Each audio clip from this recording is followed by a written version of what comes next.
Living off the land happens in many places around the world. But there's something extra special about the way they do it in southern Hokkaido. It's the way you can see hardworking locals appreciate what the volcanoes and the water provide. Let's explore southern Hokkaido. As we move from south to north, you'll get a taste of the region. We're kicking off our journey in Hakodate, a port city in southern Hokkaido. Winding our way up the coast and inland, we're going to visit two national parks. Onuma Quasi-National Park on the Oshima Peninsula has 35 square miles of incredible scenic views. It's the smallest major national park in Hokkaido, but packed with adventure.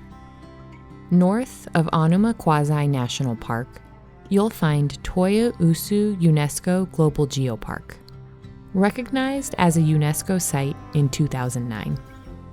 Lake Toya was actually formed by a huge eruption 110,000 years ago, and Mount Usu, its highest peak, was formed 20,000 years ago. It's still an active volcano today.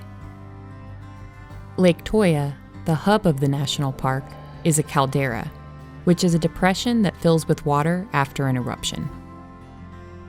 Despite the eruptions, locals continue to call this place home. They are constantly working to coexist with nature, even finding the benefits from the volcanic eruptions like the ash that provides fertile soil. You'll love this southern region in its entirety. You'll get the best of all worlds through cycling, hiking, and canoeing. And from a food perspective, you'll learn about the rich history of agriculture and taste the fresh coastal cuisine. Welcome to Hakodate Port.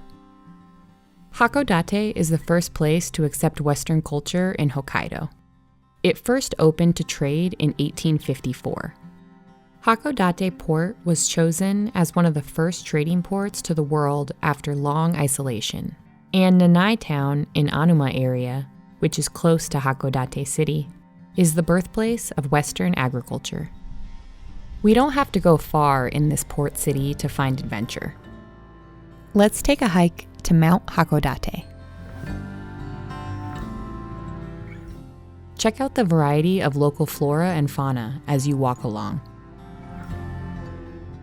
Another slice of history you'll spot as you hike along are the remains of air raid shelters and gun batteries from military facilities. Like any good hike should, you're rewarded for your quest up the mountain with expansive vistas.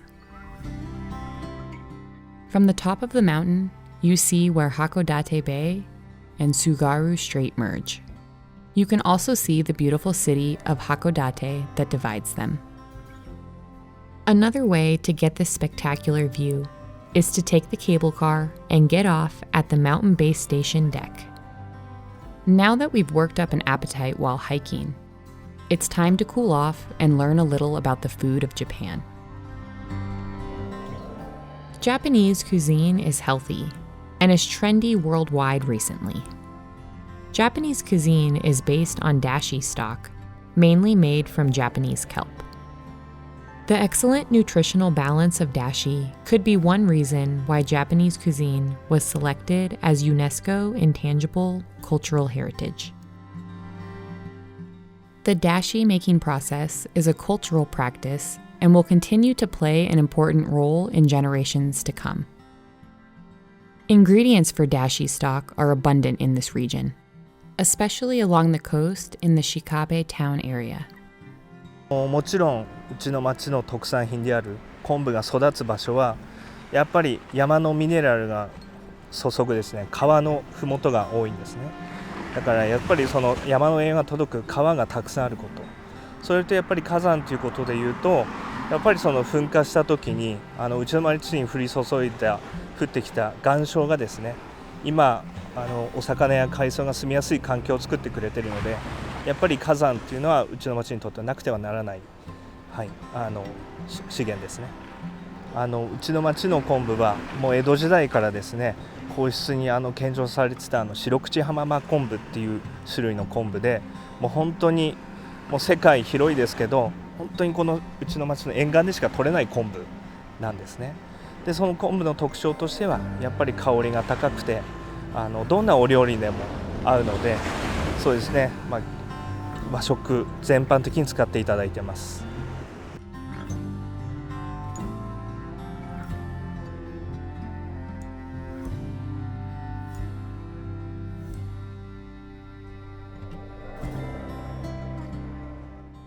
Now we're heading to a local kelp factory to see the rest of the process where it's hung to dry. Konbu is a nutrient-rich food for the body. Fishing, Shikabe's primary industry, originated from kelp fishing in the Edo period. It all started when a fisherman from Aomori, the northern mainland, Honshu, moved to Shikabe and began collecting kelp. As we mentioned earlier, dashi has umami, the fifth flavor of savoriness. Dashi is used to make things like miso soup, clear broth, and noodle soup. Shiro Kuchihama Kombu is present in this area, and it's what we're using today as we move into a workshop with Miss Hirai. She is the director of the Fisheries Cooperative Women's Association. She was born in this town and has grown up around Konbu. Together with her team, she now provides this dashi making experience at their home to introduce authentic Japanese cuisine. Dashi is made delicately, starting from when the ingredients are placed in the water, soaked, and heated. By doing this, the flavor of the ingredients remain rich and strong. Besides kelp, dashi can also contain katsuobushi, also known as dried bonito flakes. Other ingredients that make a great addition are dried shiitake mushrooms and niboshi, a small dried fish. A slow and delicate cooking process is what gives the dashi its rich flavor. Time to head over and taste some other delicious flavors in foods of the region, sushi. Sushi is a staple here in Japan, and to be a sushi chef, to slice the fish used in sashimi, nigiri sushi, or even sushi rolls is an art in itself. To become an itamae, a sushi master, can often take 10 or more years to learn to shape the rice, placing the simple bit of wasabi, and placing the perfect cut of fresh fish atop. And let's not forget the most important part, the consistency of cooking the rice. Today, we're trying nigiri sushi. Simply rice, some fresh wasabi to make it stick, and a piece of the freshest fish to top it off. Fresh fish is perfectly paired with a local sake. Today, we're trying gohou of Hakodate Jozo. That's where we're headed now, to the factory to meet the brewers and learn a little about how sake is made. The name gohou has the meaning of treasure of hometown, just like the rice and water here. そうですね、日本酒作り、米も大事ですし、あと仕込みに使う水も非常に重要です。水は、町内の横津岳の伏流水を使っております。高度が発酵に影響するんですけれども、中程度の軟水ということで、柔らかすぎず硬すぎず非常にバランスの取れた良い水です。その水を生かしてですね、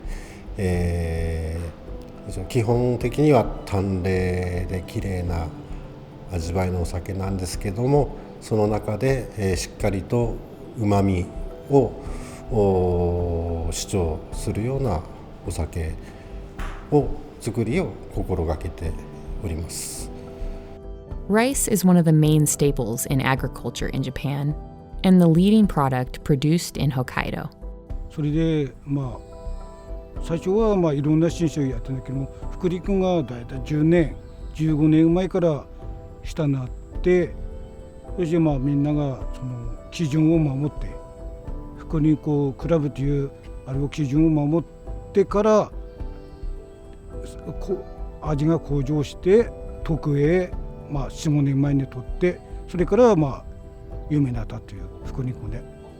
で福肉の種も、全土いろんなところに行くんだけども、道南を主体でやってます。福肉は冷めてもうまい、冷めても甘みがあるとかが柔らかい、それが特徴だと思います。As we leave the Hokuto area, our next adventure is inside the Onuma Quasi-National Park. The park is 20 kilometers north of Hakodate and in the central part of the Oshima Peninsula. Mount Komagatake is an active volcano and is a landmark of the Onuma Quasi-National Park. As we hike up, pay attention to the diversity in not only the plants of the forest, but also animals of every shape and size. Originally, Mount Komagatake was a cone-shaped active volcano like Mount Fuji. But now it has become a unique square-shaped mountain because of repeated eruptions. Another great way to sightsee is on the water. Let's go paddle around. There are actually 126 small islands inside Lake Onuma. Canoeing Lake Onuma is a perfect way to relax in the peaceful nature that surrounds you. As you enjoy a leisurely paddle around the lake, you'll encounter junsai, which translates to water plants. Also, you will see the water lilies in abundance midsummer. このカヌーツアーで見られる風景、もう代表的なものが湖から見る駒ヶ岳ですね。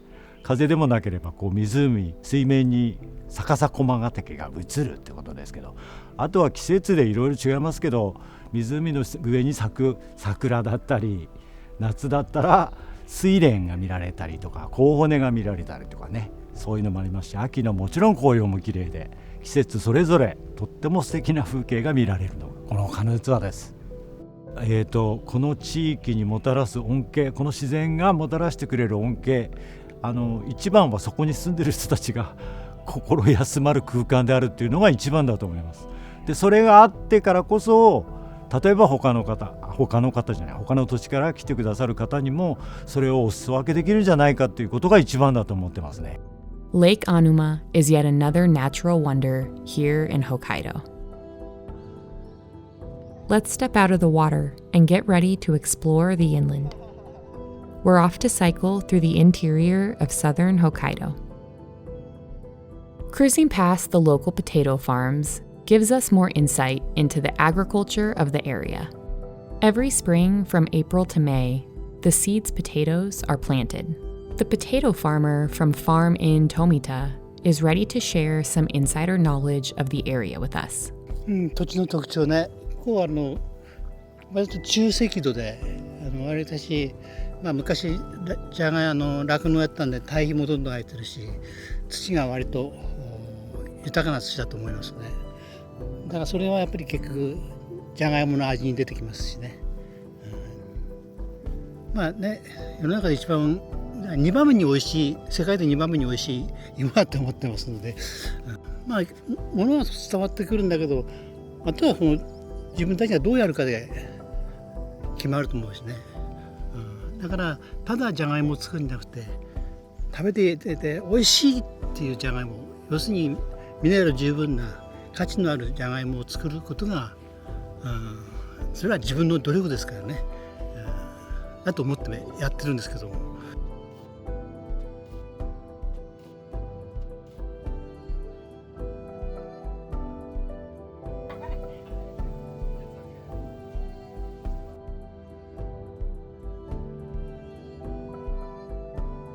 Today, you're invited into Mr. Tomita's home to make a simple yet delicious handmade farm-to-table snack, potato chips.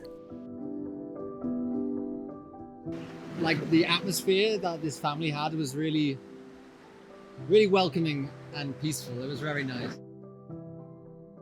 Time to head back out on our next adventure. Shikotsu-Toya National Park is sometimes called a real-life volcano museum. Because when you're visiting, you can feel its presence and see the strength the volcanoes hold in the area. To view it, let's go up on the cable car close to Mount Usu's summit to see the vast views and thick forest below.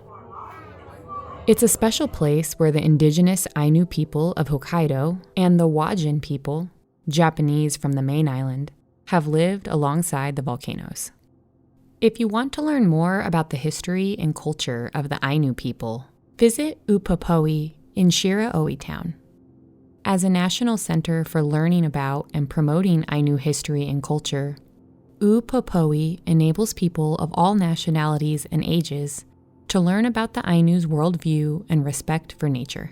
The landscape is constantly changing in the Mount Usu area, so what you see now will be completely different after the next eruption. Take in the vibrant agriculture and horticulture around you. We're going exploring with a volcano meister, which means volcano expert, in the Toya Usu Volcano Meister system, to learn more about the Mount Usu area. The last eruption was in 2000, fortunately without a single victim, but there are many volcanic disaster scars that remain vividly visible, such as the kindergarten that is now preserved in history.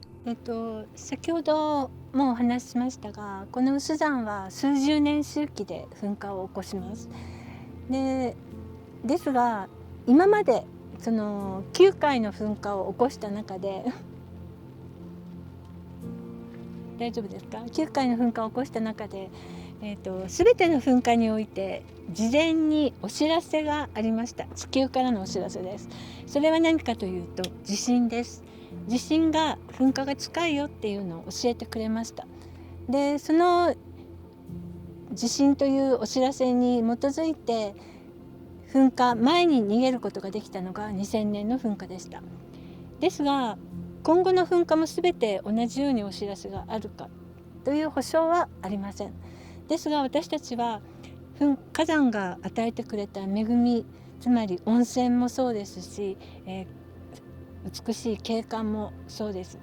で、そういうもの、あと美味しいものも火山のおかげで取れるというそんな土壌を与えてくれました。で、その恵みとその災害への備えですね、とのバランスを取りながら私たちは暮らしています。小心座を見ていただくと分かるんですが、表面が赤くなっています。他の山とはちょっと違う色をしています。あれは溶岩がここにあるような溶岩ですね。溶岩の周りにレンガがびっちりと張り付いた状態で上がってきたわけですね。つまり地中にあった粘土がマグマの熱800度から900度の熱で焼かれて溶岩の周りにぴったりとお化粧した状態で、レンガでお化粧した状態で上がってきたわけです。Let's look at the eruption site that has affected the ground. Mount Usu is an active volcano that has been exploding in a cycle of every few decades. The most recent eruption being in March and April of 2000. The explosion created 60 new craters on the west side of the mountain and destroyed nearby buildings and roads. But miraculously, there were no victims. Some areas and the scars of the volcanic activities can still be viewed from unique walking trails.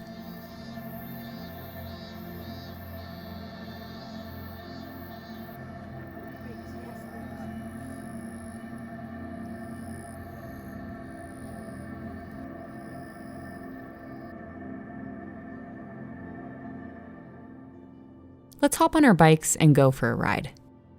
There's a beautiful route which is suitable for cycling around Lake Toya in southwestern Hokkaido. Enjoy the pristine views of the mountains towering above in the distance as you ride a flat and paved trail. You'll also pass campgrounds and many hot springs should you need a break to relax. A ride just before sunset can be quite beautiful too.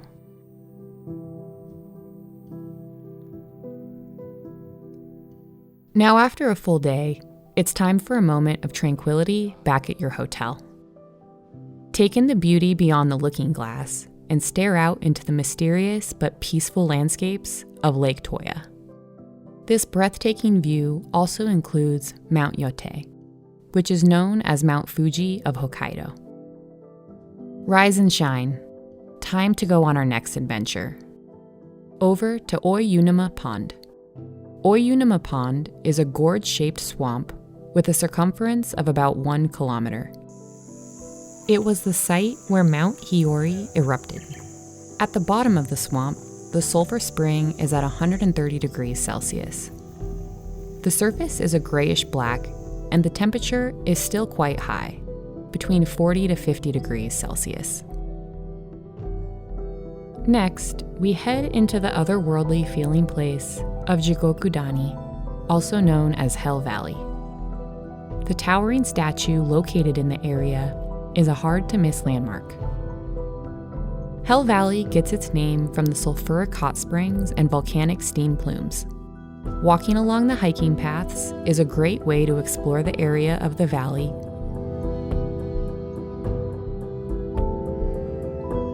Let's move from the hot sulfuric waters over to some fresh, clean spring water.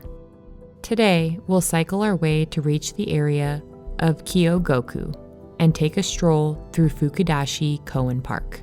We pass over a bridge to reach the waterfall. This water flows all the way down from Mount Yotei. This water is proudly denominated as one of Japan's 100 best spring waters. Before leaving, we fill up our water bottles again with the pure spring water and the bounty of the Niseko Mountains. As surface dwellers, we ourselves can see the magmatic system in the nearby volcanoes. Mount Yotei is one of the highest peaks in Hokkaido, hence its name Ezo Fuji, because of its resemblance to Mount Fuji. The heavy snowfall makes this area of Niseko a world-famous snow resort. And when it melts each spring, guess what you get?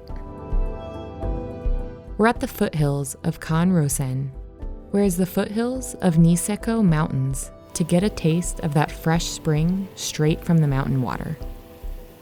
At this park, both locals and visitors alike fill up with the natural mineral-rich water. For those looking for something more potent than water, visit the Nikka Whiskey Distillery in Yoichi Town, about an hour from Niseko. It was founded in 1934 by Masataka Taketsuru, who was the first Japanese person to serve as an apprentice in whiskey making in Scotland. The smoky peaty whiskey will make you think you've set foot in one of the volcanoes. One of the places where you'll find the whiskey is a local restaurant in Kuchchan Town. It's where we're dining tonight. Tonight we will try some skewered meats. But first, we cheers to the day with a local craft beer before turning in for the night. Today, we're making our way from the forest to the sea. Kuromatsunai is known as the northernmost limit of beech trees in Japan. The Utasai beech forest was designated as a National Natural Monument in 1928. Beech trees are quite unique. They have a few branches on the lower trunk, which rises straight from the ground. Beech tree, very smooth skin, white grayish color, so it's like a very feminine. I mean, European people say this is queen of the forest, and oak trees over there, that is king of the forest. The Kuromatsunai lowland area is quite unique because Sea of Japan and Pacific Ocean, two seas very, very close. Only 30 kilometers between two seas. And a lot of you know forest, also mountains and rivers, also oceans, two oceans. So, all natures are packed together. The Shibudo River has abundant natural streams. River fish like sweetfish, called ayu in Japanese, and landmark masu trout, yamame, thrive due to its clear water. Nutrients that have grown in the beech forest find their way to flow along the Shibudo River, which eventually make their way to Suttsu Bay. It's a rich place for fishing, and also one where you can see and feel the connection of the forest, river, and sea. This is where we'll end our journey, with a delicious seafood tasting at Suttsu Bay Oyster House, with nutrients that have flowed to feed it through the forest.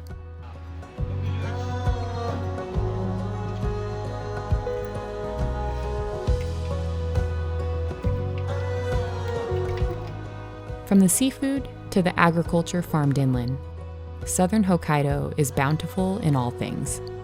Potatoes to various seafoods, rice, and even sake crafted by locals. They are sustainable, living off the land and coexisting with the volcanoes, all while making their life's work and feeding what they produce to the rest of the world. But people conserve this nature quite well. So you can freely walk around here, cycling around here, also canoeing around here, and meet real people. Southern Hokkaido, the perfect place for the curious adventure traveler wanting to get outside. Cycle the landscapes, breathe in the fresh air, taste the delicious local food, and go home knowing they did it in a sustainable way.